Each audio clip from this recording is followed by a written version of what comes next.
జై శ్రీరామ్. శ్రీమాత్రే నమః. శ్రీ గురుభ్యో నమః. 2024 సంవత్సరం ఆగస్టు 27వ తారీఖు నుంచి 2024 సంవత్సరం సెప్టెంబర్ 4వ తారీఖు వరకు కూడా ఒక విశేషాంశం మనకి గోచారంలో చోటు చేసుకుంటుంది. ఈ విశేషాంశం ఏంటంటే ఖగోళంలో మనకి గ్రహమాలిక యోగం చోటు చేసుకుంటూ ఉంది. ఈ గ్రహమాలిక యోగం చాలా విశేషమైన యోగము. అసలు ఈ గ్రహమాలిక యోగం ఎలా ఏర్పడుతుందో నేను మొదట మీకు ఎక్స్ప్లెయిన్ చేస్తాను. వృషభ రాశిలో గురుదేవుని సంచారము, మిథున రాశిలో మంగళుని సంచారము, కర్కాటక రాశిలో వక్రించిన బుధుని సంచారము, సింహరాశిలో రవి సూర్యనారాయణ మూర్తి సంచారము, కన్యా రాశిలో శుక్రుడు మరియు కేతువు వీళ్ళిద్దరి సంచారం జరుగుతుంది. అంటే ఇప్పుడు వృషభ రాశి మొదలుకొని కన్యా రాశి వరకు కూడా మనకి గ్రహమాలిక యోగము జరుగుతుంది. ఈ గ్రహమాలిక యోగం మనకి పరాశర సంహితలో 300 పైచిలుకు యోగాలు ఉన్నాయి. ఈ యోగాలు ఏంటంటే మంచిది. అంటే యోగాలు చాలా మందికి ఉంటాయి, ఉండవు. యోగాలు ఎలా ఉంటాయి, అవయోగాలు కూడా ఉంటాయి. అయితే ఈ యోగాలు ఉన్నప్పుడు కొంతమందికి అన్ని యోగాలు అయితే ఎవరి జాతకాల్లో ఉండవు అనుకోండి. మనకి పరమాత్ముడు జన్మ తీసుకున్నప్పుడు మర్యాద పురుషోత్తముడైన శ్రీరామచంద్రమూర్తి, శ్రీకృష్ణ పరమాత్ముడు ఇలా వాళ్ళు జన్మ తీసుకొని దేశాన్ని మన జనాన్ని ఉద్ధరించడానికి వచ్చినప్పుడు వాళ్ళకి ఉంటాయి. కానివ్వండి, సాధారణంగా అందరి జాతకాల్లో ఇన్ని యోగాలు ఉండవు. అందులో ఈ గ్రహమాలిక యోగం చాలా విశేషమైన యోగం. అసలు ఈ గ్రహమాలిక యోగం అంటే ఏంటో నేను మీకు మొదటగా ఎక్స్ప్లెయిన్ చేస్తాను. ఇప్పుడు పూలు తెస్తాము, మనం దేవుడికి ఆ పూలు ఇప్పుడు మల్లెపూలు సంపంగులు కావచ్చు, లేదంటే ఈ సనజాజి పూలు, విరజాజి పూలు ఇలాంటివి దండ కట్టే మాల కట్టే పూలు కొన్ని తెచ్చాం, కనకాంబరాలు ఇలాంటివి తెచ్చినప్పుడు మామూలుగా అలాగా ఉంటే విడివిడిగా పెట్టుకోలేం కదా. మనం తల్లైనా పెట్టుకోలేం, భగవంతుడికి కూడా పెట్టలేం. భగవంతుడికి పెట్టిన మాల కట్టి పెడితే అందం వేరుగా ఉంటుంది. ఈ గ్రహమాలిక యోగం అంటే ఎలా ఉంటుందంటేనండి, అంతే పనులు. అంటే ఇప్పుడు సపోజ్ ఎవరికైనా గ్రహమాలిక యోగం జన్మజాతకంలో ఉంటే వాళ్ళ జన్మజాతకంలో మిగతా యోగాలు కూడా ఉంటాయి కదా. ఈ గ్రహమాలిక యోగం ఏం చేస్తుందంటే అది ఎప్పుడు యాక్టివేట్ అవుతే వాళ్ళకి ఇంకా పర్మనెంట్గా లైఫ్ లాంగ్ ఆ యోగాలు వాళ్ళకి కలిసి వస్తాయో అప్పుడు యాక్టివేట్ చేస్తున్నాయి. ఇప్పుడు కొన్ని యోగాలు ఉంటాయి, అవి యాక్టివేట్ అవ్వకూడని సమయంలో యాక్టివేట్ అయ్యాయి అనుకోండి, అవి అసలు తెలియకుండానే వెళ్ళిపోతాయి. అసలు వాటి వల్ల ఉపయోగం ఉండదు, ఫలితం కూడా ఉండదు. ఇప్పుడు కొంతమందికి చిన్నతనంలో కొంత నేమ్ అండ్ ఫేమ్ వస్తుంది. అప్పుడు వాళ్ళకి అంత పెద్ద తెలియని కూడా తెలియదు. అదే నేమ్ అండ్ ఫేమ్ వచ్చిందని వాళ్ళకి ఎంజాయ్ చేసే ఇది కూడా ఉండదు. ఏదో కొంత తెలుస్తుంది. మళ్ళీ వాళ్ళు పెద్దయ్యాక ఆ నేమ్ అండ్ ఫేమ్‌కి దూరమయ్యి బాగా స్ట్రగుల్ అవుతారు. సో, వాళ్ళకి కరెక్ట్‌గా టీనేజ్‌లోనో కొంచెం ఏజ్ ఇప్పుడు 25 క్రాస్ అయినప్పుడు వస్తే వాడికి తెలుస్తుంది దాన్ని ఎలా పట్టుకోవాలి ఏంటి అన్నది. ఈడే మీకు ఇంకా అర్థమయ్యేట్టు చెప్పాలంటే, పసిపాప పుడితే కనుక ఫస్ట్ పాలిస్తాము. తర్వాత సెర్లాకు, కొంచెం పళ్ళు ఇలాంటివి పెడతాం 3వ నెల నుంచి. అరటిపండు ఇలాంటివి నెమ్మదిగా అలవాటు చేస్తాం. క్యారెట్ ఉడకేసి పెడతాము. తర్వాత అన్నప్రాసన చేసినప్పుడు రవ్వన్నం ఉడకేసి పెడతాం. కొంచెం పరమాన్నం పెడతాం. తర్వాత రవ్వన్నం ఉడకేసి పెడతాం. తర్వాత నెమ్మదిగా అంచెలంచెలుగా వాళ్ళ డైజెస్టివ్ సిస్టమ్‌కి ఘన పదార్థాన్ని అలవాటు చేసి, ఆ తర్వాత మనము నెమ్మదిగా రైసు అవన్నీ మనం అలవాటు చేస్తాం. ఇంకేవైనా సరే నెమ్మదిగా 1 బై 1 ఇంక్లూడ్ చేసుకుంటూ వెళ్తాం. కానీ అన్నప్రాసన రోజు ఆవుకి అన్నం పెడితే ఇండైజెషన్ వచ్చేస్తుంది. అసలెవరం అలా చేయము. ఈ గ్రహమాలిక యోగం కూడా అలానే. అంటే అలాగని వాళ్ళ ఇళ్లలో లేదా, వాళ్ళు పెట్టడానికి లేదా పిల్లలకి. వాళ్ళ దగ్గర పంచపక్ష పరమాన్నాలు పెట్టే స్థాయి ఉన్నా పెట్టరు. ఎందుకు పెట్టరు పెద్దవాళ్ళు? పిల్లల డైజెస్టివ్ సిస్టము అంతా చూసుకొని జాగ్రత్తగా పెడతారు. సో, ఒక పసిపాపని తల్లిదండ్రులు ఎంత కేర్ తీసుకొని ఎలా పెడితే వాళ్ళకి ఇప్పుడు మనం పెట్టే ఆహారం వల్లే కదా వాళ్ళకి ఆరోగ్యము. ఎలా పెడితే వాళ్ళకి ఆహారము, వాళ్ళు చక్కగా తుష్టిగా పెరుగుతారో, వాళ్ళ మైండ్ ఇంకా చక్కగా పెరుగుతుందో, ఏమేం పనులు వాళ్ళ చేత చేపిస్తే, ఆటలు ఆడించడము, వాళ్ళని మానసికంగా యాక్టివ్‌గా ఉంచడం, ఇలాంటివన్నీ కూడా చాలామంది మనందరం చేస్తూ ఉంటాం కదా. సో, మనం తల్లిదండ్రులుగా ఎవరి దాకెందుకు, మనం మన పిల్లల్ని చిన్నప్పటి నుంచి ఎంత జాగ్రత్తగా పెంచుకుంటూ వచ్చామో, అదే గ్రహమాలిక యోగం అండి.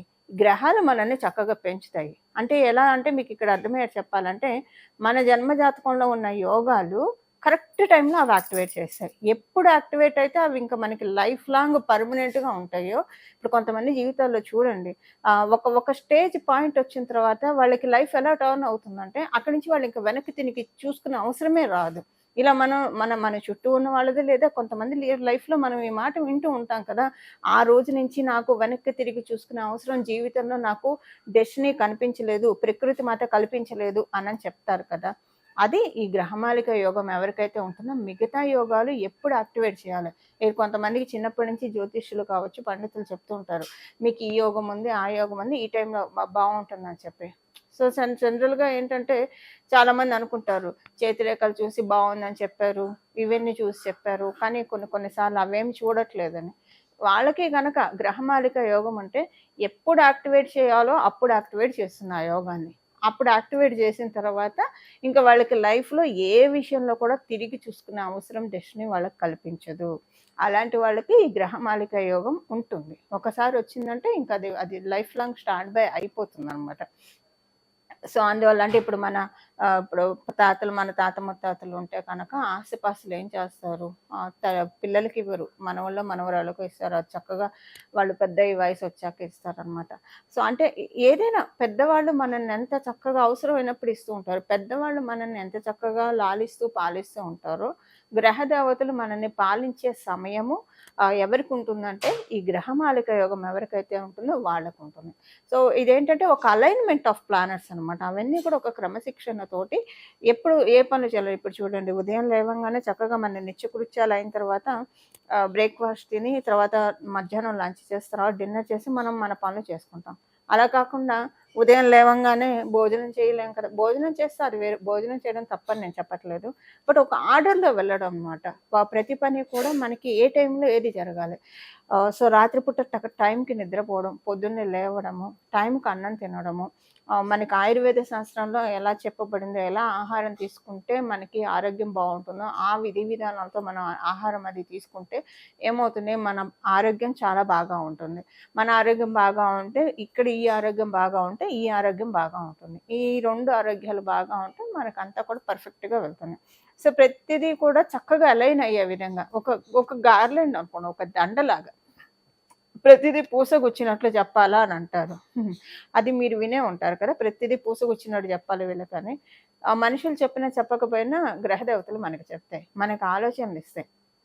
ఒరేయ్ ఈ టైంలో ఈ పని చెయ్యకు, ఇది నీకు ఇబ్బందిని కలగజేస్తుంది ఖచ్చితంగా అని చెప్పి ఆపేస్తుంది. కొన్ని కొన్ని పనుల తర్వాత వాళ్ళు అనుకుంటారు ఆ రోజు ఆ పని చేయడం ఆపేసి చాలా మంచి పని చేశానని చెప్పి. లేదా ఒక్కొక్కసారి స్టెప్ తీసుకోకపోతే ఇప్పుడు ఈ స్టెప్ తీసుకోకపోతే నువ్వు మిస్ అయిపోతావు అని మనకి చెప్తూ ఉంటుంది, మన అంతర్వాణి చెప్తూ ఉంటుంది. సో ఒక్కొక్కసారి మన అంతర్వాణి చెప్పింది మనకి చాలా బాగా కలిసి వస్తుంది. అది ఎవరికి కలిసి వస్తుంది, ఈ గ్రహమాలిక యుగం ఎవరికైతే ఉంటుందో వాళ్ళకి మాత్రమే ఈ కలిసి వచ్చే అంశం ఉంటుంది. సో మిగతా వాళ్ళకి అందరికీ ఇలా ఉంటుందని చెప్పలేను. అది వాళ్ళు తీసుకునే వాళ్ళ థాట్ ప్రాసెస్‌ని బట్టి ఆధారపడి ఉంటుంది. ఇప్పుడు మనం సింపుల్‌గా చెప్పాలంటే ఈ గ్రహమాలిక యోగం అందరికీ అప్లికేబిలిటీ ఉంది. ద్వాదశ రాశుల వాళ్ళకి కూడా. ఇది వృషభ రాశి మొదలుకొని కన్యా రాశి వరకు 5 రాశుల్లో ఈ యోగం ఏర్పడుతుంది. ఈ యోగం చాలా మంచి ఫలితాన్నిస్తుంది. అసలు ఇప్పుడు ఈ యోగం ఏ ఫలితాలనిస్తుందో మనం ఒక్కొక్క రాశి వాళ్ళకి విడివిడిగా మనం తెలుసుకుందాం. కర్కాటక రాశి. కర్కాటక రాశిలో పుట్టిన వారికి మీకు లాభస్థానంలో మొదలయ్యి తృతీయ స్థానంలో ఇది ఎండ్ అవుతూ ఉంది. తృతీయాల్లో ఎండ్ అవటం వల్ల మీకు మౌత్ పబ్లిసిటీ బాగా ఉంటుంది. మీ గురించి అందరూ కూడా మంచిగా మాట్లాడుకుంటారు. అందరూ గుడ్ బుక్స్‌లో మీరు ఉండే సమయం అని అనుకోండి, ఇది చాలా బాగా ఉంటారు. అందరూ గుడ్ బుక్స్‌లో ఉండే సమయం ఇది. అలాగే మీకు కమ్యూనికేషన్ ఫీల్డ్స్‌లో చాలా బాగా గుర్తింపు ఉంటుంది, రాణింపు ఉంటుంది. కమ్యూనికేటివ్ విషయాల్లో చాలా బాగా ఉంటుంది. ఆర్థికంగా ముందుకి పురోభివృద్ధి సాధించే సమయం ఇది. ఆర్థిక విషయాల్లో బలపడే విధంగా ఇన్కమ్ రిసోర్సెస్ పెరుగుతాయి మీకు. మీ మీద మీకు ఒక కాన్ఫిడెన్స్ వస్తుందండి. అంటే ఇప్పుడు డెస్టినీ ఇస్తూ ఉంది కాబట్టి ఇది. సో మీకు వచ్చే ఆదాయ వనరులు ఎలా ఉంటాయంటే మీకు ఇన్కమ్ రిసోర్సెస్ పెరగడం ఎలా ఉంటుందంటే అది మీకు సెల్ఫ్ కాన్ఫిడెన్స్ని బాగా డెవలప్ చేసే విధంగా ఉంటుంది. నాలో ఇంత ఉంది, సో నేను I'm capable of doing anything అని చెప్పి మీకు అనిపిస్తుంది. సో అదే విధంగా మీకు డెస్టినీ ఈ విధంగా సహకరిస్తుంది. ఇప్పుడు ఇది మీకు అర్థమయ్యే చెప్పాలంటే ఉద్యోగస్తులకు అనుకోండి, ఉద్యోగంలో మీకు ఒక టాస్క్ ఛాలెంజ్ ఇస్తేనే కదా తెలిసేది మీరు చేయగలుగుతారు చేయలేరు. అది మీరు చేయగలుగుతారు ఖచ్చితంగా. మీకే అనిపిస్తున్నారు ఇన్నాళ్ళు నేను అంటే దీనివల్ల మీకు ప్రమోషన్, గ్రోత్, బోనస్, ఇన్సెంటివ్స్, మళ్ళీ శాలరీ పెరగడం ఇలా ఏదన్నా జరుగుతుంది. అది మీకు అప్పుడు మన కష్టం మనకి రిటర్న్ ఇచ్చిందంటే చాలా బాగా ఉంటుంది కదా. ఇప్పుడు మీరు ఒక చిన్న మొక్కను పెంచండి, ఆ మొక్కకి పువ్వు వస్తే లేదా ఒక ఫలం వస్తే ఎంత ఆనందంగా అనిపిస్తుంది మనం కష్టపడి పెంచామని. అలా మన కెరియర్‌లో మనం ఎవరి హెల్ప్ లేకుండా మనం బాగా ఎదిగితే మనకి ఎంత హ్యాపీగా అనిపిస్తుంది. అలా హ్యాపీగా ఫీల్ అయ్యే సమయము ఇది కర్కాటక రాశిలో పుట్టిన వాళ్ళకి, కర్కాటక లగ్నంలో పుట్టిన వాళ్ళకి. సో ఎలా చూసుకున్నా కర్కాటక రాశి, కర్కాటక లగ్నంలో పుట్టిన వాళ్ళకి ఇది చాలా మంచి ట్రాన్సిట్. ఈ గ్రహమాలిక యోగం చాలా మంచి యోగాన్ని ఇస్తుంది. అసలు గ్రహమాలిక యోగం మీ రాశి వాళ్ళకి ఎలాంటి విశేషాలను సూచిస్తుంది, ఈ విషయం మనం చూసాం కదా. ఈ విశేషాలన్నీ బాగున్నాయి, ఇవి మీకు వర్తిస్తాయి, గోచారంలో వచ్చింది కాబట్టి వర్తిస్తాయి. ఒకవేళ సపోజ్ ఇప్పుడు మీ జన్మజాతకం తీసుకోవడానికి సపోర్టింగ్గా లేదే అనుకోండి. తీసుకోవడానికి సపోర్టింగ్గా లేదు అంటే ఏంటంటే, ఇప్పుడు ఒక అల్సర్ పేషెంట్కి మనం ఏదన్నా హాట్ ఇస్తే తింటే కడుపులో మంటలు వచ్చేస్తాయి. లేదా ఒక షుగర్ పేషెంట్కి స్వీట్ బాక్స్ ఇస్తే ఇన్సులిన్ స్టేజ్లో ఉన్నప్పుడు అది తీసుకుంటే దానికి వాళ్ళు మళ్ళీ రకరకాలు చేసుకొని తినాల్సి వస్తారు, అసలు తినకుండా ఉంటారు. అది ఒక ఇది ఉంటే మన జన్మజాతకంలో కనుక బాలేని పాయింట్స్ ప్రస్తుతం జరుగుతూ ఉంటే ఈ గోచారంలో ఎన్ని యోగాలు వచ్చినా వాళ్ళకేం ఉపయోగం ఉండదు. అవన్నీ కూడా నిరుపయోగం అయిపోతాయి. ఆ గోచారంలో వచ్చిన యోగాలు ఏవి కూడా వాళ్ళు తీసుకోలేరు. సో దీనికి నేను మీకు ఒక చిన్న ఎగ్జాంపుల్ చెప్తానండి. ఇది నా లైఫ్లో అంటే నేను చూసిన విషయం. మాకు తెలిసిన వాళ్ళకి ఎక్కడో బాగా దూరంగా ఉన్న వాళ్ళకి తెలిసిన సంఘటన. నేనే అని అనుకున్నాను. ఒకళ్ళు ఉన్నారు తెలిసిన వాళ్ళు. వాళ్ళకేంటంటే ఆవిడకి చిన్నప్పటి నుంచి సవితి తల్లి పెంచారు, కన్ను తల్లిలాగా పెంచారు. ఒక మేనత్ ఉండేది ఆవిడకి. ఆవిడకి చాలా ఆస్తిపాస్తులు ఉన్నాయి, మామూలు ఆస్తిపాస్తులు కాదు, చాలా ఆస్తిపాస్తులు ఉన్నాయి. అయితే కానీ రాప కొంచెం తక్కువే. సో ఈవిడలాగే ఇప్పుడు ఈవిడ కజిన్స్ ఉంటారు కదా, వాళ్ళకు కూడా మేనత్త. అయితే ఇప్పుడు ఎవరికైనా ఎక్స్పైరీ డేట్ ఉంటుంది కదా, ఒక వస్తువుకి ఎక్స్పైరీ డేట్ ఉన్నట్టు ఈ బాడీకి కూడా డెఫినెట్గా ఎక్స్పైరీ డేట్ ఉంటుంది కదా. ఆవిడకి ఏంటంటే 98 ఇయర్స్ వచ్చేప్పటికి చక్కగా సుమంగళిగా సువాసన స్త్రీగా తనువు చాలించారు. ఆవిడ ముందే చెప్పారట వాళ్ళ కజిన్స్కి. అంటే ఇప్పుడు ఆవిడ కజిన్కి ఎంత ర్యాపో ఉందో ఈవిడికి అంతే హక్కు ఉంది, అంతే ర్యాపో ఉంది. కానీ ఈవిడ ర్యాపో ఎక్కువ మెయింటైన్ చేయలేదు, అది వేరే సంగతి. అండ్ ఏమైపోయిందంటే వాళ్ళకి చెప్పింది ఏంటంటే, ఈవిడ మిగతా కజిన్స్కి చెప్పింది ఏంటంటే, ఈవిడ చావు అనంతరం ఆవిడ దగ్గర చాలా బంగారం ఉంది. దగ్గర చెప్పాలంటే ఒక 2 కేజీల బంగారం అయితే ఆవిడకుంది. వాళ్ళ వంశం నుంచి పూర్వీకుల నుంచి వచ్చే బంగారము ఆవిడ మళ్ళీ చేయించుకున్నది. మంచి పొజిషన్లో ఉండేవాళ్ళు వాళ్ళు దంపతులు ఇరువురు కూడా. ఈ బంగారం అంతా ఊరి ప్రజలకి పంచిపెట్టమని చెప్పేసింది ఆవిడ. వాళ్ళకి ఆస్తిపాస్తులు ఇచ్చింది, వాళ్ళకి ఇచ్చి పంచిపెట్టమని ఆవిడ చివరి కోరికగా చెప్పింది. అయితే వాళ్ళకి ఆస్తిపాస్తులు పంచిపెట్టింది. కానీ మరి అలా కజిన్స్లో చూసుకుంటే వీళ్ళు ఈవిడ ఒకటే సమాన స్థాయిలోనే ఉన్నారు. కానీ ఈవిడికి రాలేదు, ఈవిడికి ఆ విషయం కూడా తెలియలేదు. తర్వాత తెలిసింది, ఆవిడ పోయిన 1 ఇయర్కి తెలిసింది. పోనీ ఆస్తి రాకపోయింది, జనాలకి పంచిపెట్టిన వాటిల్లో కూడా ఈవిడికి ఏమీ దక్కలేదు. పోనీ వీళ్ళు ఏమన్నా వెల్ ఆఫ్ అంటే వెల్ ఆఫ్ కూడా కాదు, డెఫినెట్గా ఆ బంగారం ఆవిడకి బాగా ఉపయోగపడేది కూడా పాపం. కానీ తెలుసుకోలేక మిస్ అయిపోయింది కదండి. అది యోగాలు మనకు అనుభవించే యోగ్యతని మనకి ఇవ్వాలి. అంటే నేను ఇది ఎందుకు చెప్తున్నానంటే ఎగ్జాంపుల్తో చెప్తే, ఇది నేను లైవ్లో చూసిన ఇప్పుడు విషయం కాదులేండి. ఒక 15 సంవత్సరాల క్రితం ఎవరికో జరిగినా కూడా బాగా చాలా అంటే దూరంగా తెలిసిన వాళ్ళు అనుకోండి, అయ్యో పాపం అనిపించింది. వాళ్ళు చాలా మంచి మనుషులు, చాలా పాపం అనవసరంగా ఎంతో అంత వాళ్ళకు కూడా వచ్చేది కదా, ఈవిడికి హక్కు కూడా ఉంది, అనవసరంగా పోగొట్టేసుకుంది ఈవిడ వెళ్ళి అడిగుంటే ఆవిడ ఆస్తి కూడా ఇచ్చి ఉండేది. వాళ్ళకి ఎంత వచ్చేది ఈవిడికి అంతే ఉంది. అండ్ పోనీ కనీసం ఊరి ప్రజలకు పంచే బంగారంలో అసలు కొంతని ఈవిడికి వచ్చేది కదా, ఏది లేకుండా మొత్తం మిస్ అయిపోయింది ఆవిడ. రవ్వంత వీసమంత బంగారం కూడా ఆవిడకి రాలేదండి. ఆవిడ అంటే బాగా తెలిసిన సర్కిల్ ఆవిడ చెప్పి పాపం చాలా బాధపడ్డారు. అది ఆ విషయం నాకు ఇప్పుడు మీకు చెప్తుంటే గుర్తొచ్చింది. సో అప్పుడు ఆవిడకి she has all the rights and she is the deserving candidate అవన్నీ తీసుకోవడానికి. బట్ స్టిల్ అవన్నీ తనకి పోయాయండి, తీసుకోలేకపోయారు, ఏది రాలేదు. సో అలా ఏమరపాటుగా ఉంటే మనకి పక్క నుంచే మనకి ఏనుగులు వెళ్ళిపోయినా కూడా తెలియదండి. అంటే రావాల్సినవి ఏమీ తెలియదు, కళ్ళు మూసుకొని ఉంటే కనుక ఏమీ తెలియదు. ఇప్పుడు గోచారంలో గ్రహదేవతలు ఇచ్చే యోగాన్ని ఒడిచిపెట్టుకోవాలంటే అదే మన జన్మజాతకం ఎందుకు సపోర్ట్ చేయాలని చెప్తున్నానంటే ఈ పాయింట్కే నేను చెప్పేది, ఈ పాయింట్కే సపోర్ట్ చేయాలి. ఇప్పుడు అదే సపోజ్ ఆవిడ జన్మజాతకం సపోర్ట్ చేసి ఉంటే అది ఆవిడ తీసుకోగలిగేవారు. అది లేకపోవడం వల్ల ఆవిడకి ఆ ఇబ్బంది వచ్చింది. సో ఈ పొరపాటు మనం ఎవ్వరం చేయొద్దు. మీ జన్మజాతకము మీకు అనుకూలంగా ఉన్నా, ఇప్పుడు ప్రస్తుతం ప్రతికూలంగా ఉంటే అప్పుడు ఏమవుతుందంటే అప్పుడు ఆ యోగాన్ని రానిది. సో ప్రతికూలతలను తొలగించుకోవడానికి మరియు ఆ యోగాన్ని అందుకోవడానికి ప్రతికూలతలు తొలగాలి కాబట్టి ఏం పరిహారమో చేద్దామో చూద్దాం, ఏం పరిహారం చేయాలో చూద్దాం. ఇప్పుడు ఒక షుగర్ పేషెంట్కి ఏదైనా సర్జరీ చేయాల్సి వస్తే షుగర్ తగ్గించే చేస్తారు, లేకపోతే చెయ్యరు కదా. సో అలాగా బాగాలేదు అన్న ప్రతికూలతని ఎలా తగ్గించుకోవాలో పరిహారం చూద్దాం. ఒకవేళ బాగుంది అనుకోండి, చేసుకున్నారు అనుకోండి, ఇంకా ఎక్కువ ఫలితం వస్తుంది కదా. మంచి ఫలితాలు వస్తాయంటే మనం ఎవరన్నా కాదంటామా చెప్పండి. మనందరికీ కూడా చక్కగా శుభ పరంపరనే కావాలి, భగవద్ ఆశీస్సులే కావాలి. ఇప్పుడు గ్రహదేవతలు చక్కగా ముచ్చటగా అలైన్ అయ్యి మనకి వరాలను అందించడానికి రెడీగా ఉన్నాయి. సో మనం కూడా ఇప్పుడు దానికి మనం రెసిప్రికేట్ చేద్దాము. దానికి మనం ఏం చేయాలంటే ఒక చిన్న పరిహారం చేద్దాం. ఆ పరిహారం ఏంటంటే వృషభ రాశి మొదలుకొని కన్యా రాశిలో ఇది గ్రహమాలిక యోగం చోటు చేసుకుంటూ ఉంది కాబట్టి ఇప్పుడు మనం చాతుర్మాసంలో కూడా ఉన్నాము. అందరూ కూడా శ్రీమద్ భాగవతాన్ని, శ్రీకృష్ణ కథని వినాలి, భక్తి శ్రద్ధలతో వినాలి. ఏదో అంటే చదివితే ఇంకా మంచిదండి. చక్కగా మీరు ఒక గ్రంథం తెచ్చుకొని, శ్రీమద్ భాగవతం అనే గ్రంథం తెచ్చుకొని అది చదివితే ఇంకా మంచిది. పోని చదివే తీరిక లేదు, మీరు ఏ పని చేసుకుంటూ ఉన్నా చక్కగా వినడానికి ప్రయత్నించండి. వినడం ఫుల్ అటెన్షన్ తోటి వినాలి. ఏదో ఒక చెవాటు పడేసి మన పనులు మనసుతో పడేసి కాదు, చక్కగా ప్రశాంతంగా వినాలి. చాతుర్మాసంలో శ్రీకృష్ణ కథలు వింటే చాలా మంచిదండి, భాగవతం వింటే చాలా మంచిది.